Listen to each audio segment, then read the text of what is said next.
사랑하는 성도 여러분, 안녕하십니까? 오늘은 11월 19일 금요일 새벽 이슬과 같은 주의 말씀을 사모하며 나오신 모든 분들을 주님의 이름으로 사랑하고 축복합니다. 오늘은 어제와 같이 마태복음 28장 1절부터 10절까지 어저께는 부활의 역사적인 증거에 대해서 말씀드렸는데요. 오늘은 부활을 선포하라 라는 제목으로 말씀을 좀 나누려고 합니다. 먼저 본문 제가 한번 다시 읽겠습니다. 마태복음 28장 마지막 장 1절부터 10절까지의 말씀입니다. 1절부터 제가 받들어 읽도록 하겠습니다. 안식일이 지나고 안식 후 첫날이 되려는 새벽에 막달라 마리아와 다른 마리아가 무덤을 보려고 갔더니 큰 지진이 나며 주의 천사가 하늘로부터 내려와 돌을 굴려내고 그 위에 앉았는데 그 형상이 번개 같고 그 옷은 눈같이 희건을 지키던 자들이 그를 무서워하여 떨며 죽은 사람과 같이 되었더라. 천사가 여자들에게 말하여 이르되 너희는 무서워하지 말라. 십자가에 못 박히신 예수를 너희가 찾는 줄을 내가 아노라. 그가 여기 계시지 않고 그가 말씀하시던 대로 살아나셨느니라. 와서 그가 누우셨던 곳을 보라. 또 빨리 가서 그의 제자들에게 이르되 그가 죽은 자 가운데서 살아나셨고 너희보다 먼저 갈릴리로 가시나니 거기서 너희가 배우리라 하라. 보라, 내가 너희에게 일렀느니라 하거늘 그 여자들이 무서움과 큰 기쁨으로 빨리 무덤을 떠나 제자들에게 알리려고 다름질할세. 예수께서 그들을 만나 이르시되 평안하냐 하시거늘 여자들이 나아가 그 발을 붙잡고 경배하니 이에 예수께서 이르시되 무서워하지 말라. 가서 내 형제들에게 갈릴리로 가라 하라. 거기서 나를 보리라 하시니라. 아멘. 이것은 우리에게 주시는 하나님의 말씀입니다. 자, 오늘은 두 번째 시간으로 이 부활을 선포하라 라는 제목으로 여러분들과 말씀을 나누려고 합니다. 예수님께서 십자가에서 죽으시고 그리고 사흘 만에 3일 만에 부활하셨다고 하는 사건, 이거는 초자연적인 현상이고 이것이 실제적으로 역사상에서 일어났다. 제가 그렇게 말씀드렸죠. 그러면 그와 같이 역사상에서 죽은 자가 살아났다는, 예수 그리스도께서 우리의 죄를 대속해서 십자가에 달려 돌아가셨는데요. 그분이 죽음의 권세를 깨고 살아나셨다라는 의미는 뭘까? 그 의미는 뭘까? 여러분 한번 생각해 보려고 합니다. 우리가 성경에서 이야기할 때 죄의 삭은 사망이라고 그러잖아요. 죄 때문에 죽는 거거든요. 그런데 예수님은 우리의 죄를 대속하기 위해서 오셨고 그 대속의 제물로 십자가에 달려 돌아가신 거예요. 그죠? 엘리 엘리 라바 사박다니 나의 하나님 어찌하여 나를 버리셨나이까? 그 절규는 예수님의 죄를 속해달라는, 예수님의 죄 때문에 저주를 받는 그와 같은 경우가 아니라 여러분들과 나의 죄를 대신해서 하나님으로부터 저주를 받으시는 예수님의 모습을 보여주고 있는 것이죠. 그런데 그 예수님이 성경대로 사흘 만에 살아나셨다는 거예요. 그 살아나셨다는 것은 뭔가, 그것은 주님이 드린, 주님의 거룩한 몸으로 죄 없는 하나님의 아들로 드린 속죄의 제물을 하나님이 받으셨다는 증거입니다. 만일 예수님의 대속의 죽음이 그 대속의 죽음으로 합당치 못했다면 사망의 권세가 깨어지지 않았겠죠. 사망의 권세가 깨어지지 않았다면 예수 그리스도께서 부활하시지 못했겠죠. 자, 그러니까 이게 굉장히 중요한 사건이에요. 십자가와 부활은 뗄래야 뗄 수 없는 동전의 양면과 같은 사건인데요. 주님의 대속의 죽음이 여러분들과 나를 대신하는 대속의 죽음이 하나님 보시기에 이펙티브 했다 그 말이에요. 효과적이었다. 받으셨다. 그렇기 때문에 죄의 권세가 깨어지고, 죄의 권세가 깨어지니까 사망의 권세가 깨어지고, 사망의 권세가 깨어지니까 예수님께서 부활하셨다는 거죠.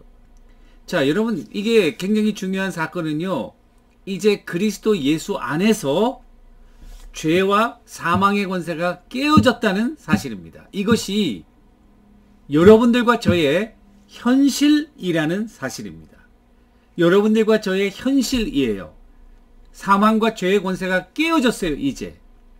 그래서 주님은 요한복음 11장 25절에서 예수께서 이르시되 나는 부활이요 생명이니 나를 믿는 자는 죽어도 살겠고 살아서 믿는 자는 영원히 죽지 아니하리니 이것을 네가 믿느냐 라고 우리에게 도전하고 있습니다.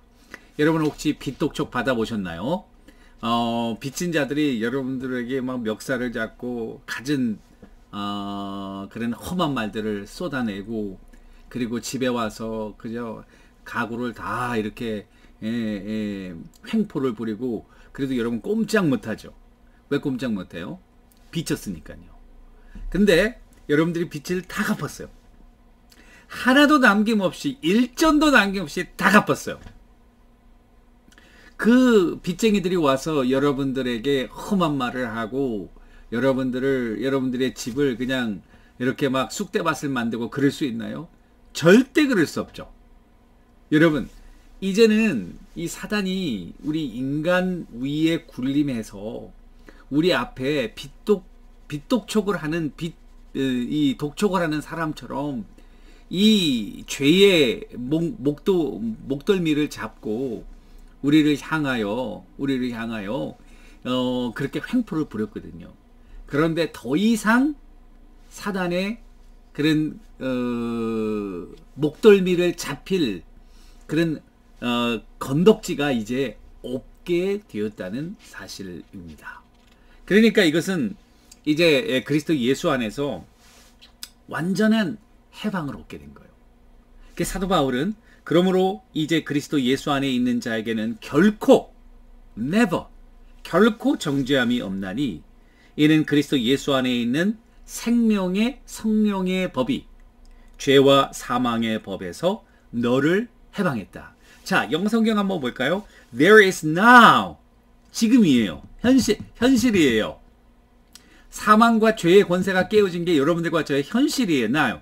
죽은 다음에 천국에서가 아니에요. Now. There is now no condemnation for those who are in Christ Jesus, because through Jesus Christ the law of the Spirit who gives life has set you free from the law of sin and death. 죄와 사망의 법에서 우리를 생명의 성령의 법으로 해방시켰다는 거예요. 자, 이게 놀라운 그런 자유. 그러니까 죄의식, guilty feeling. 너가 죄를 지었다. 그리고 죄의 그 파워, 그것이 in Christ, Jesus, 예수 그리스도 안에서 깨어지게 되어서 이제는 죄의식과 죄로부터 자유롭게 되었다는 겁니다. 빚을 다 갚았어요. 얼마나 홀가분합니까? 저도 캘리포니아에 있을 때 교회 밴을 사는데 그 이름을 제 이름으로, 제가 그때 부목사였거든요. 근데 이 사인할 사람이 없더라고요. 장로님들도 안 하고. 제가 사인 다 했어요. 그래가지고 밴을 샀는데요. 그리고 제가 한 2년 그 교회를 섬기다가 이제 교회를 사임하고 유타로 와서 이제 사역을 하게 됐어요. 자, 그런데 은행에서 전화가 온 거예요. 뭐라고 전화하냐면 빚을 안 갚았다는 거예요. 왜 빚을 안 갚았냐고 그러니까 저가 거기 안 살고 그 내 밴도 아니고 교회 밴이다 그랬더니 상관이 없어요. 내가 사인했어요. 자, 그래가지고 담임 목사님한테 전화해서 이걸 갚아줘야지 내가 자유롭겠다. 그러고 나서 한 6개월이나 1년 뒤에 이제 다 갚았다는 그런 편지가 나한테 오네.